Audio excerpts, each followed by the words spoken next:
Let there be peace and love among all beings of the universe. Let there be peace. Let there be peace. Om Shanti, Shanti, Shanti. Namaskar, Namaskar. Welcome.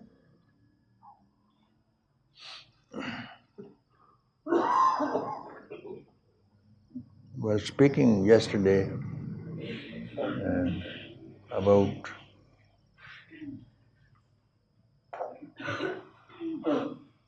self-inquiry, and some letters that I received, they had some difficulties that they couldn't do it.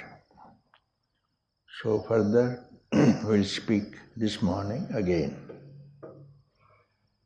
First of all,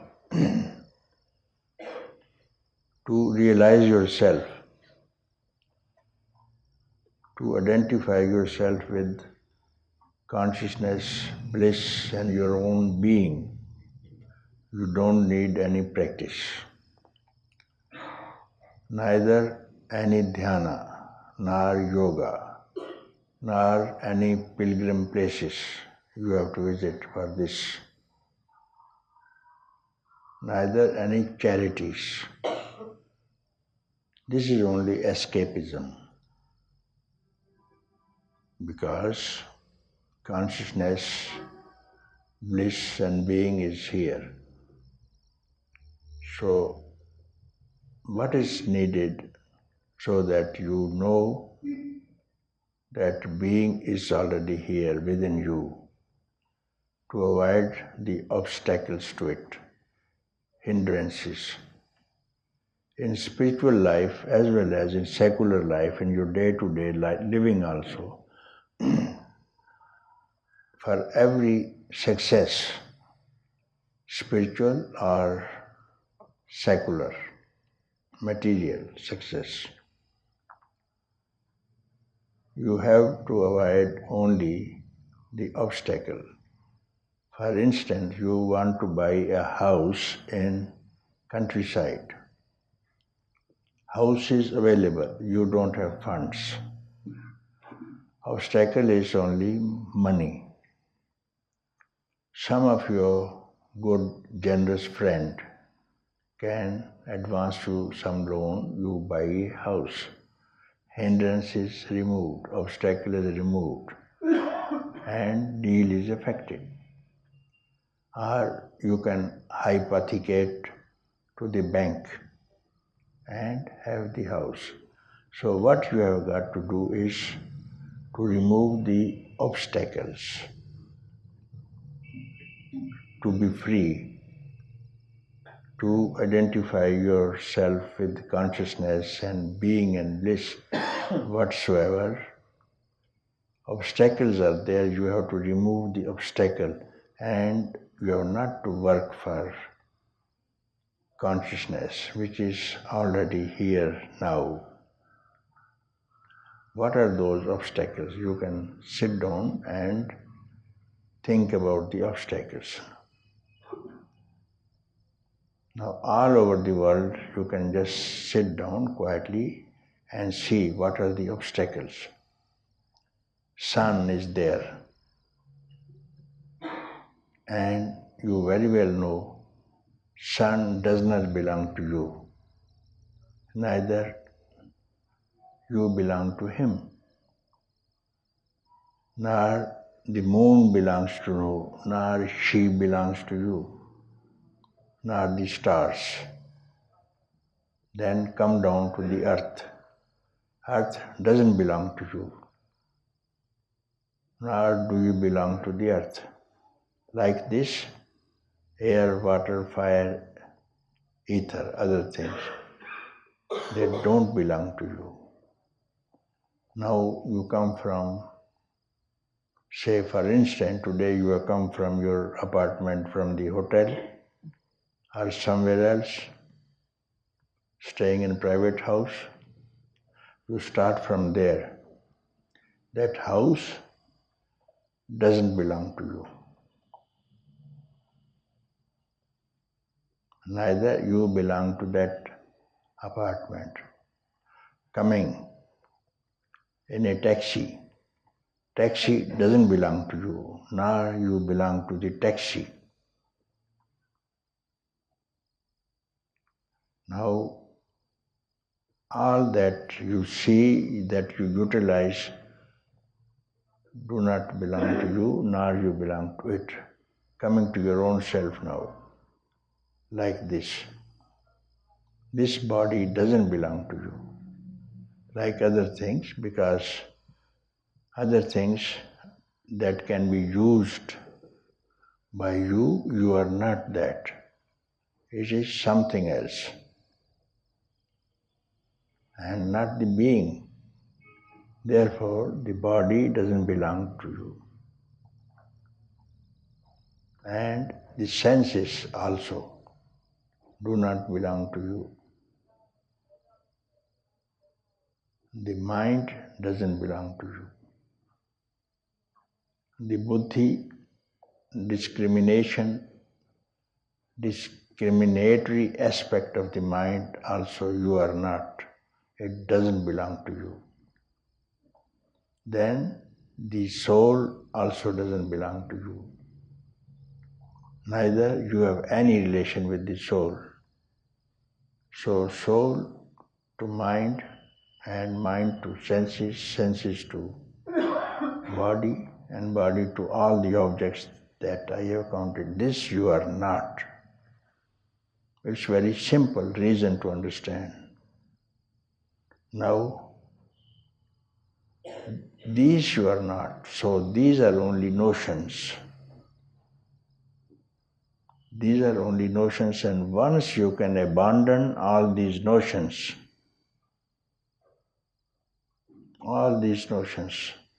you abandon and just stay quiet. Instantly you will know who you are, whatever it is. And you will be only left with consciousness, because all these things which I mentioned, you were quite conscious that you were living in an apartment, you came by a taxi, you are just conscious of it, your travel, but you are not the taxi, just conscious. So rejecting all these objects of sight, of touch and sound, renouncing all the objects. Now you come to point, I have renounced all these things. Finally, this object and subject relationship is still hanging. Objects, all these objects and the subject, the one who has renounced all these things. And last of all, if you could abandon this relationship of subject and object, this renunciation of object and subject, having done it, you can see for yourself what's left. There's no subject and no object, and no notions at all. All this is relationship. Their relationship must be between subject and object, and that surely you are not. Because for a little while you forget subject and object when you go to sleep. And sleep also is a state, one of the three states: waking, dreaming, sleeping. And they alternate. What alternates is not real. The reality does not change. So once you get rid of this notion of subject and object, then all is over. And you are that even before the beginning of everything. And this is consciousness. and bliss and truth, whatever it is. Actually, it has no name, it's for you to give it a name.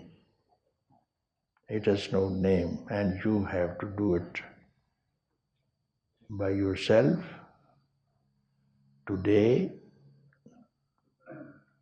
this hour, this satsang, and now itself.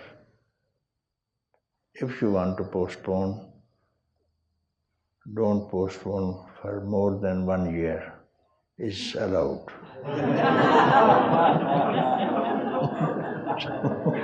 Not more than, who knows? Who knows? 1 year. Nobody is sure for this next year, not even for 1 hour. You are not sure what's going to happen next minute, because I remember I was going to Frankfurt from Delhi, and one young woman with her 7-year-old daughter, she was going to meet her husband who was waiting at Frankfurt to receive her. So on the way, on board, she collapsed, massive cardiac failure, and she died. And this girl was there. So she must have been very fit to travel, taking her 7-year-old daughter also. Alas, if she knew, nobody knows. So time at hand is this. This is your time. The next hour belongs to Yama, who is merciless on all beings. Yama, you know, death. He has not spared even saints, sages, gods. But one person cannot come into its teeth. Who is that person? Who is free? Because death will take away the concept of body, notion that I am the body, and how it has been removed as an obstacle, and you are free, you are not the body. Therefore, let this Yama come now and take away what doesn't belong to you and what you are not. Let it take away the body. Yama takes away all bodies only, and not one who is nothingness, who is emptiness, who is consciousness.